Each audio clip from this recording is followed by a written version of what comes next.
가지를 함께 나누었습니다. 첫째, 엘리멜렉 가정에 일어난 실패, 또한 그 가정의 비극을 너무 속단하지 말라. 종교적 기준으로, 도덕적 기준으로 이러이러하기 때문에 그렇게 된 것 아니냐라고 속단하지 말자. 왜냐하면 룻기 안에서 성경 기자는 엘리멜렉 가정의 실패의 원인에 대해서 분명하게 말하고 있지 않았기 때문입니다. 두 번째, 반면에 룻기에서 너무나도 분명하게 이 성경 기자가 외쳤던 것이 있었습니다. 그것은 하나님께서 자기 백성을 돌보셨다라는 거죠.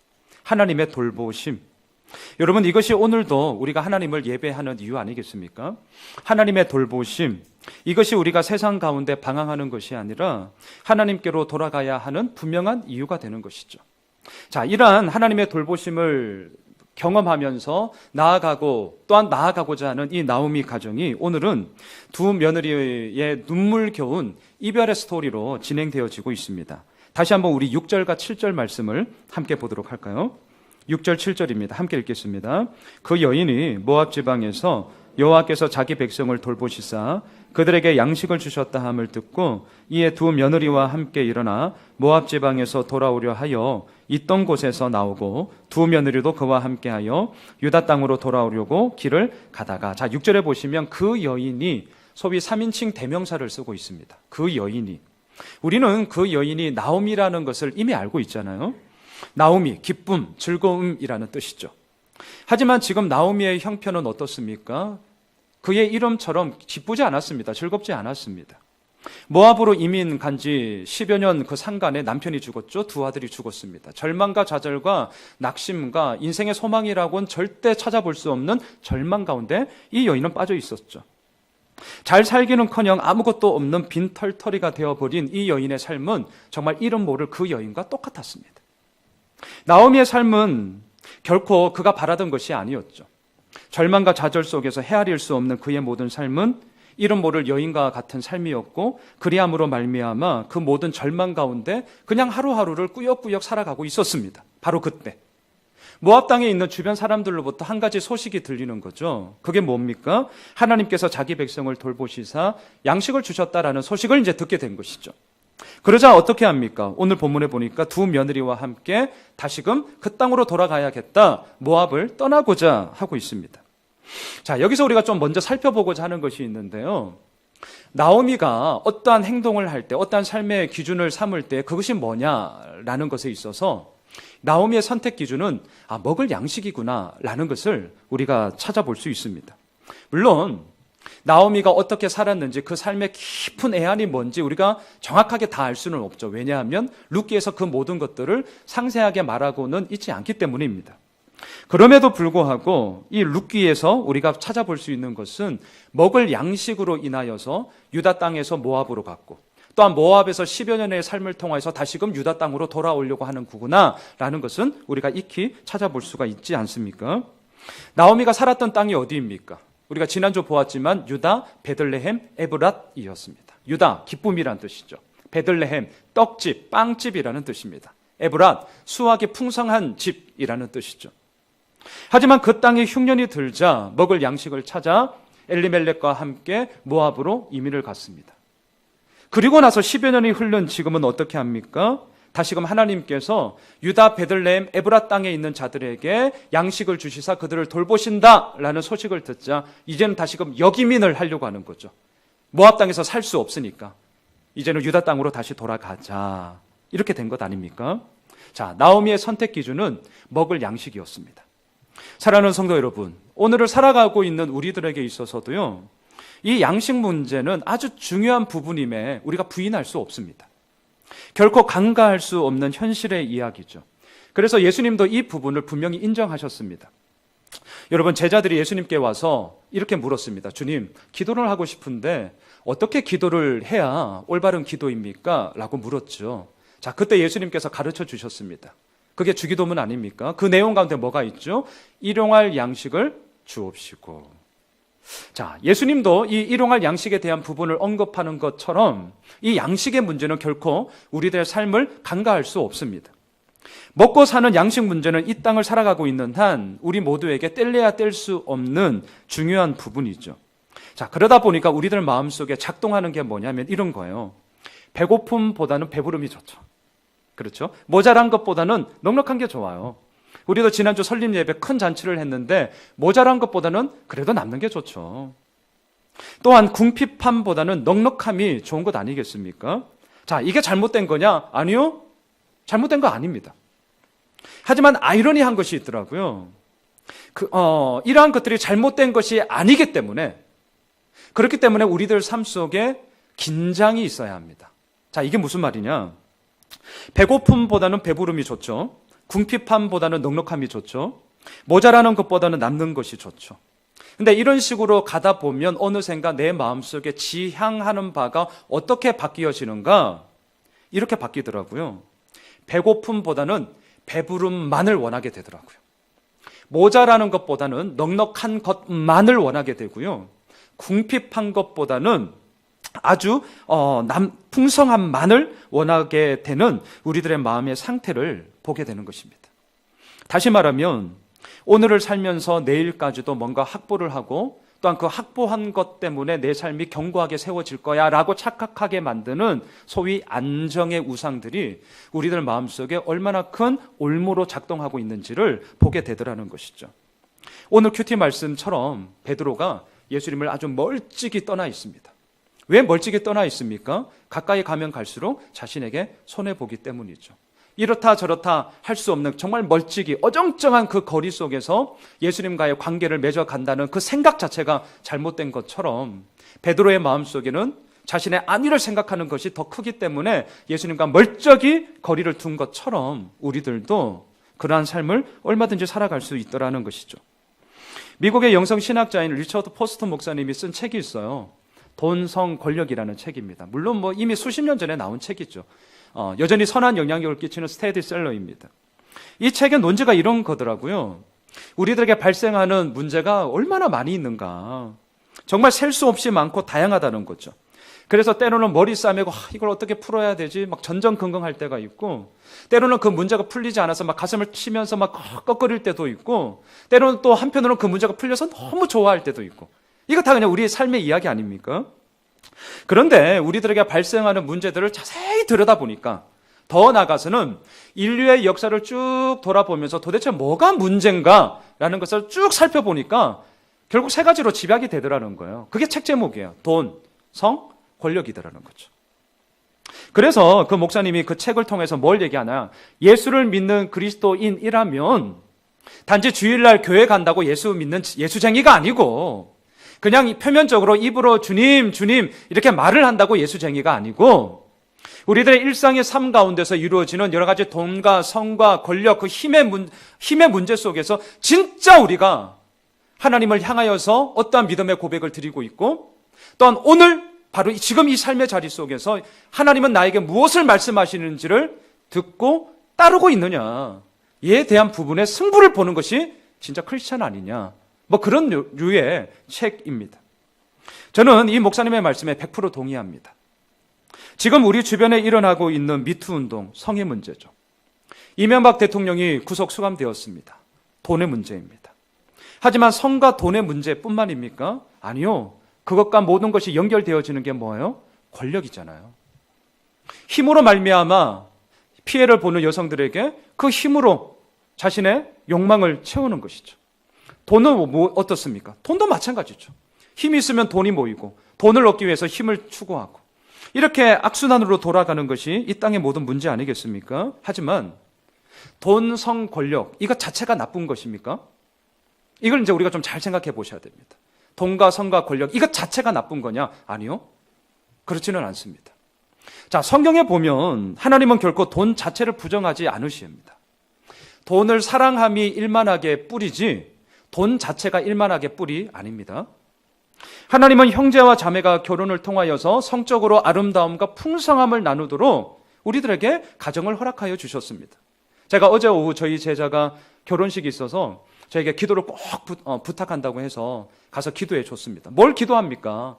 신랑 신부 한 몸을 이루어서 주님 앞에 나아가는데 무엇보다도 믿음을 더하여 주시고, 우리 교회에 제가 엘리베이터도 붙였잖아요.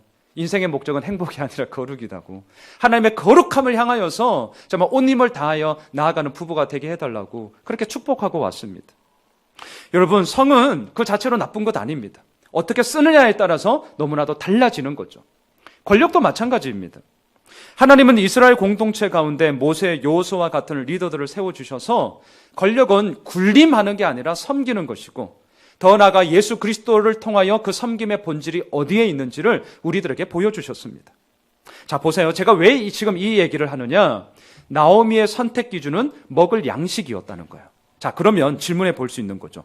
먹을 양식을 따라서 나아가는 것이 잘못된 것입니까? 라고 저에게 물으신다면 저는 이렇게 대답할 것입니다. 그렇지 않습니다. 잘못된 것 아니고요. 충분히 공감하고 얼마든지 동의할 수 있습니다. 자, 그런데 예수님께서도 말씀하신 것처럼 일용할 양식을 주옵시고 이러한 하나님과의 관계 속에서 날마다 주님의 이끄심만이 나의 모든 것이다 라는 그 힘을 가지고 나아가면 되는데, 자꾸 우리들의 마음에 이 형편은 어디로 돌아가느냐? 이렇게 기도해요. 주님, 일평생 양식을 주옵시고. 이렇게 되더라는 거죠. 주님께서는 일용할 양식을 주옵시고라는 것 속에서 너의 삶의 주인이 바로 나다라는 것을 일깨워 주기를 원하시건만, 우리는 내일이 불안하고 염려스럽고, 저도 마찬가지거든요. 이제 우리 교회가 이번 주 이제 3월 지나면 이제 만 7개월이 딱 되는데 여전히 마음이 쫄려요. 왜? 내일이 안 보이니까. 목사님 저도 똑같습니다. 그러다 보니까 자꾸 뭘 구하게 되느냐? 내일 내가 먹을 수 있는 그 안정, 그것을 확보하고자 하는 기도로 일평생 양식을 주셔야만 제가 주님을 섬기겠습니다 라는 마음의 작동으로 계속 이루어지더라는 거죠. 이것이 우리들의 마음속에 떡하니 자리 잡고 있다면 겉으로는 예수님을 얼마든지 말할 수 있겠지만, 하지만 우리들의 실상은 오늘 큐티 본문의 베드로처럼 멀찍이 예수님과 거의 상관없는 그런 삶을 살 수밖에 없더라는 것입니다. 자, 지금 나오미는 자신의 고향으로 다시금 돌아가고자 합니다. 왜냐하면 먹을 양식이 있다는 소식을 들었기 때문입니다. 돌아가고자 하는 나오미의 행동을 한번 잘 보십시오. 6절 하반절을 한번 보실까요? 6절 하반절을 한번 보세요. 두 며느리와 함께 일어나 모압 지방에서 돌아오려 하여. 자, 여기서 사용된 동사를 한번 보시면 일어나다, 돌아오다입니다. 히브리어 원어 성경을 보니까요, 이 동사가 3인칭 단수형으로 쓰여져 있더라고요. 3인칭 단수형. 자, 그리고 7절을 한번 보세요. 우리 7절은 같이 한번 읽어보도록 하겠습니다. 시작. 있던 곳에서 나오고 두 며느리도 그와 함께하여 유다 땅으로 돌아오려고 길을 가다가. 자, 여기서 사용된 동사도 보세요. 나오다, 길을 가다. 이건 역시 3인칭 단수형으로 쓰여져 있어요. 자, 저를 보세요. 지금 본문을 보면 이 정황은 나오미, 그리고 두 며느리, 룻과 오르바, 표면적으로 3명이죠. 3명의 여인이 다시금 모압에서 유다 땅으로 이사를 가려고 합니다. 그러면 문법적으로 이 동사에는 단수를 써야 되는 거예요? 복수를 써야 되는 거예요? 복수형이죠. 너무나 상식적인 거죠. 말씀을 묵상하는데 이게 좀 걸렸어요. 성경 기자가 물론 이걸 몰라서 이렇게 쓴 것은 아닐 테고, 도대체 왜 이렇게 쓴 거지? 이게 자꾸 걸렸어요. 아니, 3명이 가면 복수형을 써야지 왜 3인칭 단수형을 쓰지? 많은 좀 책을 찾아보았습니다. 또 묵상도 해보았습니다. 그러다가 이렇게 좀 정리를 하게 되었어요. 그것은 표면적으로는 두 며느리와 함께 나오미가 모압 지방을 떠나 유다 땅으로 돌아가고 있지만, 이 과정에서 이루어진 모든 결정들은 다 나오미 혼자의 결정이었다는 거예요. 자, 다시 말할게요. 지금 외형적으로는 두 며느리가 시어머니 나오미와 함께 이제 짐을 싸서 이사를 가고 있는 모습입니다. 그런데 사실은 그들의 마음 속에는 여전히 소위 그들의 입장이 분명하게 결정되지 않았다는 거예요. 두 며느리는 아주 애매한 상태로 지금 이러지도 못하고 저러지도 못하는 그 마음을 안고, 여하튼 어머니가 막 짐 싸서 모압 땅으로 이민 가니까, 이사 가니까 그저 터벅터벅 지금 뒤따라가고 있는 상태를 우리들에게 지금 보여주고 있는 것입니다. 이런 상태가 어디까지 가느냐? 우리가 다음 주 계속 보겠지만 1장 18절까지 가더라고요. 그리고 반대로 1장 19절부터 원어 성경을 보면 동사가 복수형으로 이제 바뀌기 시작합니다. 앞에 스크린을 한번 보실까요? 룻기 1장 19절인데요. 우리 같이 한번 읽도록 합시다. 시작. 이에 그 두 사람이 베들레헴까지 갔더라. 베들레헴에 이를 때에 온 성읍이 그들로 말미암아 떠들며 이르기를 이가 나오미냐 하는지라. 여기서 갔더라, 여기서부터 이제 복수형이 쓰여지기 시작해요. 이 말은 무슨 말이냐? 나오미를 따르고 있는 룻도 어정쩡한 애매한 상태에서 이러지도 못하고 저러지도 못하고 그런 눈치 보는 것이 아니라 내가 어머니와 함께 합니다. 어머니와 함께 가겠습니다. 라는 자신의 결단과 함께 그의 온 삶을 함께 내걸고 있다는 것을 보여주고 있는 것이죠. 본인의 자발적인 결정을 통해 갔다는 것입니다. 자, 보십시오. 모압에서 유다로 가고자 한 나오미의 결정에 대해서 우리는 이런 질문을 좀 던져볼 수 있습니다. 제가 좀 이게 걸렸거든요. 왜 나오미는 혼자 모든 결정을 다 했을까? 좀 더 심하게 말하면 두 며느리가 좀 애매한 입장이라면, 분명치 못한 거라면 좀 기다려줄 수 있는 거잖아요. 그래서 충분히 상의해봐라. 그리고 너희들의 의견에 대해서 같이 상의하면서 우리 가자. 이렇게 할 수 있는 거잖아요. 그런데 이게 웬일이에요? 너무나 독단적이다. 왜 며느리에 대한 소위 시어머니의 갑질 아니냐. 뭐 이런 생각이 이제 저에게 들었거든요. 그런데 우리가 알고 있습니다. 계속해서 룻기를 살펴보겠지만 이러한 나오미의 결정은 독단적이거나 혹은 야, 너 그냥 시키는 대로 그냥 해. 그냥 따라오면 따라와. 그러면 돼. 이러한 강압이 아니더라고요. 오히려 이러한 나오미의 결정은 두 며느리에 대한 사랑이었습니다. 사랑. 자, 제가 왜 사랑이라고 말하냐면 이런 거예요. 지금 유다 땅으로 가봤자 뭐 있습니까? 아무것도 없어요. 고생할 거 뻔합니다. 지금보다 훨씬 더 어려울 거예요. 그래서 나오미는 정말 결정을 한 거예요. 뭘 결정했냐? 두 며느리 아직 젊다. 얼마든지 좋은 남자 만나서 재혼할 수 있고 자녀 놓고 새로운 인생 얼마나 마음껏 살아갈 수 있는 두 이 아이를 괜히 나와 함께 얽매여서 그 고생길 걸어가게 할 필요가 뭐 있겠냐? 나 혼자 가자. 결정을 한 것이죠. 그리고 하루라도 더 빨리 자신의 곁을 떠나보내고자 소위 압박하기 위한 카드로 모압으로의 이주를 결단했다는 거예요. 모압으로의 이주. 이 두 며느리들이 빨리 떠나기를 원하는 압박의 카드로. 자, 그래서 8절을 한번 보세요. 8절.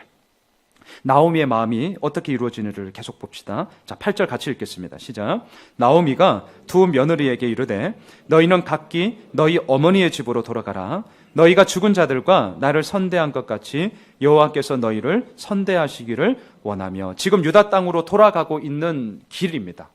지금 이사 가는 중이에요. 다 간 것도 아니고 가는 중입니다. 나오미가 두 며느리에게 말합니다. 너희 어머니 집으로 돌아가라. 자, 여기서 이 어머니의 집이라는 표현이 많은 것들을 우리들에게 말해주고 있더라고요. 보통 이 당시의 관례는 남성 중심의 사회였기 때문에 어떠한 공적인 자리에서는 아버지의 집이라는 표현을 늘 썼습니다. 아버지의 집. 우리도 마찬가지잖아요. 지금 이 자리에도 우리 가장님들, 우리 아버지들이 이 자리에 있는데 아버지 하면 어떻습니까? 아버지. 뭔가 이제 책임, 그리고 뭐 기준, 그 가정을 이끄는 리더, 뭔가 좀 공적인 자리에서 아버지 이렇게 나오죠. 자, 공적인 표현은 아버지의 집으로 썼는데 지금 1장 8절에서는 어머니의 집이라는 표현을 쓰고 있다는 거예요. 두 가지 이유가 있습니다. 왜 어머니의 집이라고 하는가? 첫 번째, 어머니의 집이라는 표현은 사람들의 감정에 얽힌 부드럽고 아름답고 친밀한 관계를 말할 때에 어머니의 집이라는 표현을 그들이 썼기 때문입니다. 어머니, 어떠세요? 어머니. 그럼 마음이 울컥하잖아요. 군대에 있을 때 우리 형제님들 훈련소에 있을 때 엄마가 땅땅땅땅 막 그냥 펑펑 우는 거죠. 이미 다 경험했잖아요. 그 어머니. 관계의 용어죠. 관계의 용어. 친밀함, 사랑, 희생, 보담아줌, 눈물, 함께함. 이게 어머니의 집.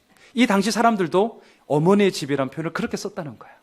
자, 이 말이 뭐죠? 나오미가 지금 너희 어머니 집으로 돌아가라. 이거는 야, 이 못된 것들아. 다 필요 없으니까 다 가.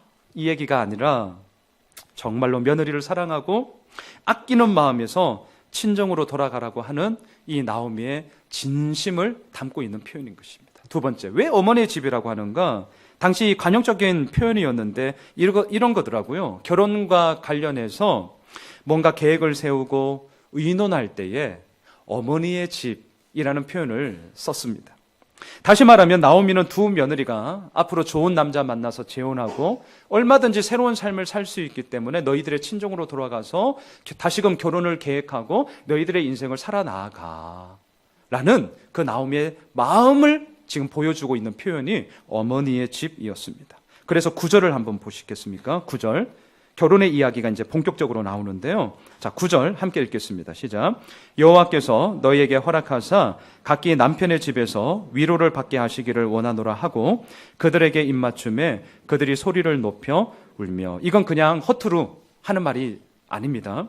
두 며느리의 장례를 진짜 생각하는 나오미의 진심이었습니다. 정말 나오미의 사랑이었습니다.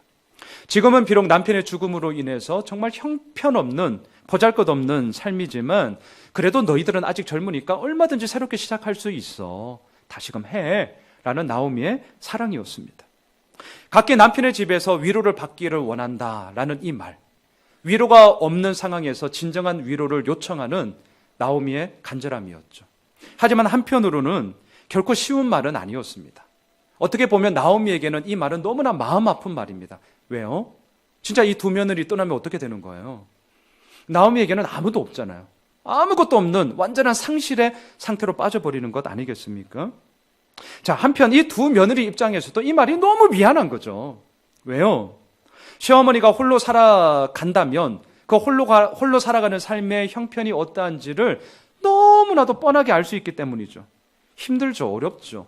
얼마나 외롭겠어요. 자, 그래서 오늘 이 9절 뒷부분에 보면 이들이 지금 이 상태에서 할 수 있었던 것이 뭐냐? 9절 맨 뒤에를 보세요. 그들이 어떻게 하고 있습니까? 소리를 높여 울며. 여러분, 이런 상황이 있지 않아요? 뭔가를 막 해보려고 하고 싶은데 아무것도 할 수 없는 상태. 그냥 할 수 있는 거라고는 소리를 높여 꽉꽉 울 수밖에 없는 상태. 여러분, 이게 우리들 삶의 이야기 아닙니까? 어떤 마음이 들었을까요? 한번 계속 상상해 보았어요. 이 세 여인이, 아무것도 없는 이 세 여인이 소리를 칵칵 울면서 그냥 울고 있는 거예요. 과연 그때 어떤 마음이었을까? 먼저 이런 마음이 들었을 것 같아요.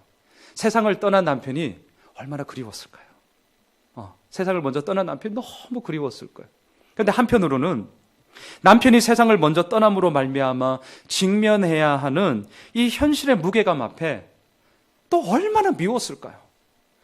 왜 먼저 떠났냐 이러면서 너무나도 그립지만 한편으로는 너무나도 미운. 여러분, 이거 이해되시잖아요. 이게 이 땅을 살아가면서 우리가 늘 겪는 그런 마음의 작동 아니겠어요? 너무나도 그리운데 너무나도 미워. 그런 상황 가운데서 뭘 합니까? 꺽꺽 울 수밖에 없는 이런 삶의 형편을 우리가 보게 되는 것이죠. 꺽꺽 울었어요. 그리고 이렇게 대답을 하더라고요. 10절을 같이 읽을까요? 같이 읽겠습니다. 시작. 나오미에게 이르되 아니니이다. 우리는 어머니와 함께 어머니의 백성에게로 돌아가겠나이다 하는지라. 모압 여인이었던 룻과 오르바가 자신의 고향인 모압을 떠나 유다로 간다는 것은 결코 쉬운 일이 아닙니다. 가장 큰 것은 물론 종교적인 차이가 있겠죠. 문화적인 차이로 이질감도 느낄 것입니다. 그러한 사회의 규칙이나 법의 다름으로 말미암아 불편함도 느낄 것이고요. 실제로는 이방 여인이었기 때문에 타향에서 겪어야 하는 숱한 어려움들을 이들은 온몸으로 감내해야 합니다. 룻과 오르바가 바보 아니잖아요. 그러니까 이러한 어려움들을 익히 알고 있는 거죠. 자신이 그렇게 가면 너무나도 힘든 어려움들을 당하게 될 것이다 라는 것을 알고 있었고 어찌 두려움이 없었겠습니까? 하지만 그럼에도 불구하고 시어머니에 대한 사랑이 훨씬 더 컸기 때문에 이 두 며느리는 끝까지 어머니를 따르겠다고 대답을 합니다. 자, 그러자 11절을 같이 보실까요? 나오미가 이렇게 말을 합니다. 11절입니다. 시작. 나오미가 이르되 내 딸들아 돌아가라. 너희가 어찌 나와 함께 가려느냐. 자, 호칭이 달라졌습니다. 호칭. 앞서는 며느리에게 이렇게 기록이 되어졌죠. 근데 오늘 11절에서는 이제는 내 딸들아 라고 얘기를 합니다. 여러분, 며느리가 딸입니까? 저희 어머니도 종종 저희 아내에게 아유 우리 딸 같은 며느리. 아닙니다. 며느리는 며느리고 딸은 딸이라는 것을 시간이 지날수록 이렇게 알고 있는데요. 자, 물론 이 말이 그런 말은 아니고요. 자, 내 딸들아, 내 딸들아. 뭐죠? 이 며느리에 대한 진짜 진심 어린 사랑이라는 것을 우리들에게 보여주고 있죠. 그러면서 얘기합니다. 너희가 어찌 나와 함께 가려느냐? 이거는 대답을 요구하는 질문이 아닙니다. 이건 뭐죠? 너희들은 나와 함께 유다 땅으로 가면 안 돼. 내가 결정해서 너희들 빨리 가라. 미워서 가라는 게 아니라 진짜 진짜 사랑하기 때문에 가라는 거야 라는 나오미의 단호한 결단이죠. 자, 그러면서 뭘 얘기하느냐? 남편을 다시금 예로 들고 있는데요. 여러분 11절 하반절부터 13절까지를 조금 길긴 하지만 그래도 같이 쭉 읽어보도록 할까요? 내 태중에서부터 13절까지입니다. 시작. 내 태중에 너희의 남편 될 아들들이 아직 있느냐? 내 딸들아 되돌아가라. 나는 늙었으니 남편을 두지 못할지라. 가령 내가 소망이 있다고 말한다든지 오늘 밤에 남편을 두어 아들들을 낳는다 하더라도 너희가 어찌 그들이 자라기를 기다리겠으며 어찌 남편 없이 지내겠다고 결심하겠느냐? 내 딸들아 그렇지 아니하니라. 여호와의 손이 나를 치셨으므로 나는 너희로 말미암아 더욱 마음이 아프도다 하매. 자, 이 세 구절 속에 남편이란 단어가 무려 3번 반복되고 있습니다. 당시 사회 문화적 배경에서 남편이 없는 여인, 아들이 없는 여인은 재산을 상속받을 수 있는 자격이 되지 않았습니다. 그러하기 때문에 나오미와 두 며느리들의 삶을 조금이라도 보장할 수 있는 소위 사회 안전망은 남편을 두는 거였습니다. 하지만 나오미는 이미 나이 들었죠. 남편 둘 가능성이 거의 희박합니다. 자녀를 출산한다? 없습니다. 하지만 두 며느리는 아직 젊습니다. 얼마든지 할 수 있습니다. 새로운 인생을 얼마든지 살아갈 수 있습니다. 그러하기 때문에 지금 남편을 두어라, 남편을 두어라, 남편을 두어라 라고 얘기하는 이 나오미의 말은 며느리들에게 너무나도 설득력 있는 말이었습니다. 아울러서 미워서 떠나라고 하는 게 지금 아니잖아요. 진짜 사랑하기 때문에 떠나라고 얘기하는 것 아닙니까? 그 마음이 고스란히 이 며느리들에게 전달이 되어졌습니다. 자, 그러자 며느리의 반응이 각기 다릅니다. 14절을 같이 읽겠습니다. 14절 함께 읽겠습니다.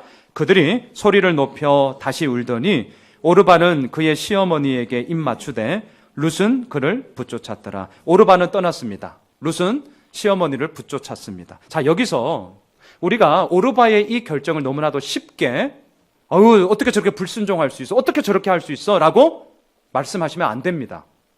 왜냐하면 이미 우리가 지금 계속 살펴보고 있지만 나오미의 이 말 속에 너무나도 보편타당한, 그리고 누구라도 다 공감할 수 있고 이해할 수 있고 또한 그것에 대해서 잘못했다라고 말을 할 수 없는 오르바의 결정 역시 틀린 것이 아니었기 때문에 그렇습니다. 자, 한편 룻은 어떻게 하느냐? 시어머니 나오미를 붙쫓았습니다. 자, 붙쫓았다. 이거를 히브리어로 보니까 따바크라는 단어인데요. 뜻이 이런 거더라고요. 두 물체가 이렇게 딱 달라붙었어요. 뗄래야 떼어지지가 않는 거예요. 이게 붙쫓았다라는 단어의 뜻이더라고요. 여러분 앞에 스크린을 한번 보실까요? 욥기 19장 20절에 보면 이 단어가 이렇게 나오더라고요. 같이 한번 읽겠습니다. 시작. 내 피부와 살이 뼈에 붙었고 남은 것은 겨우 잇몸뿐이로구나. 자, 여기서 말하는 붙었고가 룻기에서는 붙쫓았다라는 말로 똑같은 단어예요. 똑같은 단어. 창세기 2장 24절에서도 남자가 부모를 떠나 둘이 한 몸이 되어 연합하여 한 몸을 이룰지어다 할 때 이 한 몸을 이루다라는 단어가 오늘 이 룻기에 나오는 붙쫓았다, 따바크라는 단어입니다.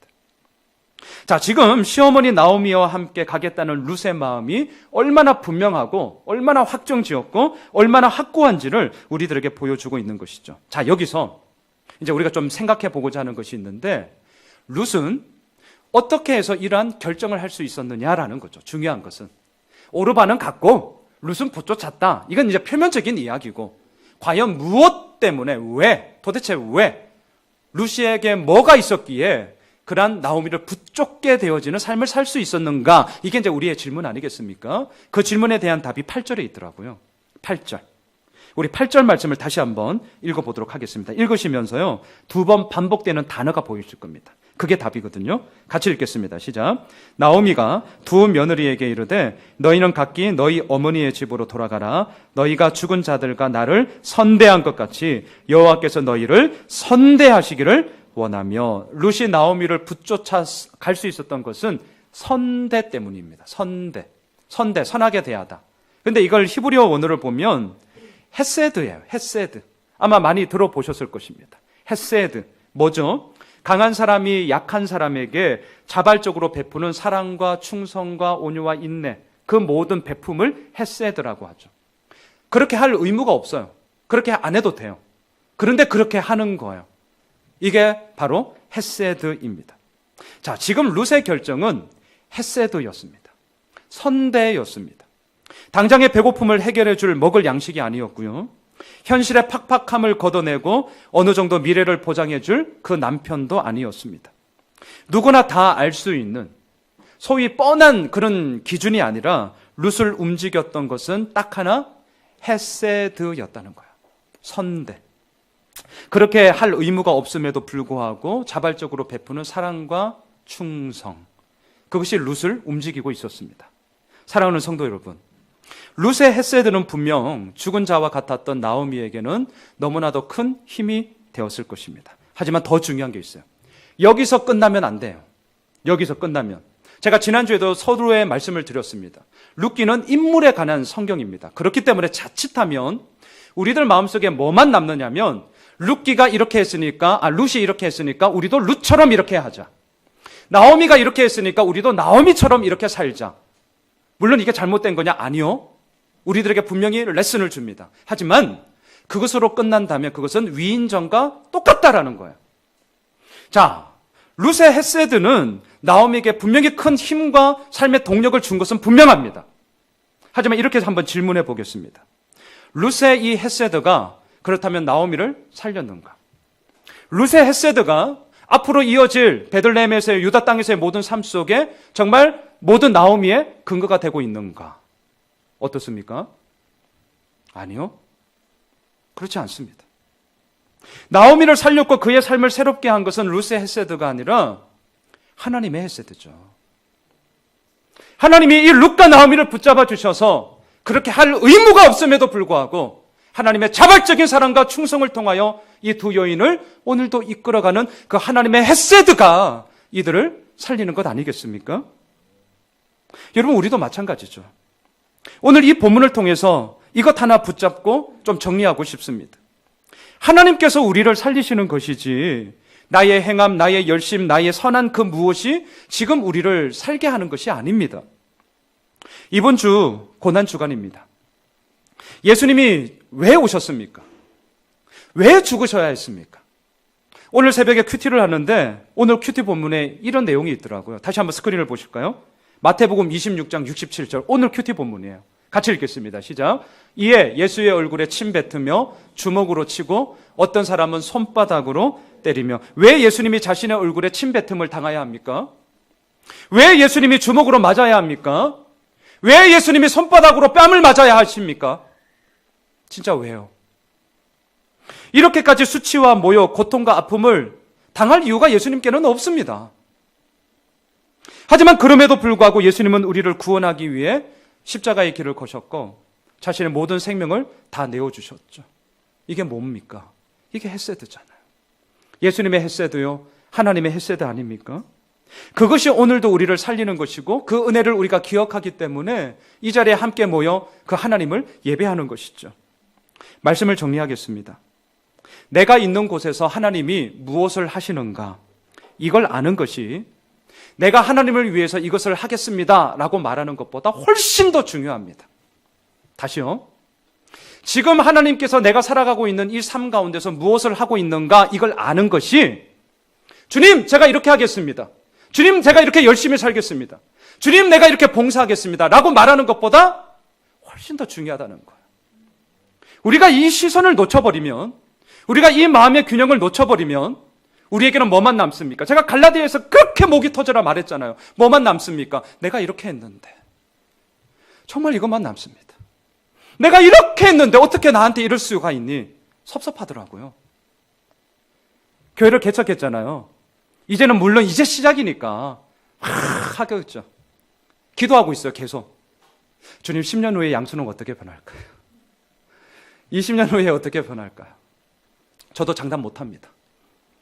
저는 지금은 이렇게 말할 수 있겠지만 저 장담 못합니다. 그래서 오늘밖에 없어요. 정말 오늘밖에 없어요. 그래서 새벽마다 기도하는 건 그거밖에 없습니다. 주님, 내가 무엇을 이렇게 했습니다. 이 마음이 있으면 진짜 섭섭해지더라고요. 그런 시선 하나, 말투 하나, 희한하죠. 사람들은 말은 안 하는데 그런 게 자꾸 꽂혀요. 더 꽂혀. 아싸리 말하면 더 좋겠어. 속 시원하게. 계속 기도하는 거예요. 주님, 내가 무엇을 이렇게 했습니다가 아니라 하나님께서 오늘 이렇게 하시는군요. 룻과 나오미를 통하여서 하나님이 이렇게 하시는군요. 룻의 헤세드만 남는 것이 아니라 하나님의 헤세드가 오늘도 우리를 이끌어 가야죠. 그리야 할 때 우리는 하나님을 온전히 신뢰하며 나아갈 수 있는 것 아니겠습니까? 우리가 걸어가는 길이 때로는 굽어 돌 때가 있더라고요. 우리가 세운 계획이 때로는 빗나갈 때도 있습니다. 우리의 희망이 때로는 덧없이 쓰러질 때도 있습니다. 나오미의 실패와 이 아픔이 결코 남의 이야기가 아니라 오늘을 살아가고 있는 우리들의 이야기라는 것을 이미 우리는 다 경험하고 있습니다. 하지만 그럼에도 불구하고 우리가 다시 일어나 나아갈 수 있는 것이 무엇입니까? 오늘도 우리와 함께 하시는 그 하나님 한 분 때문입니다.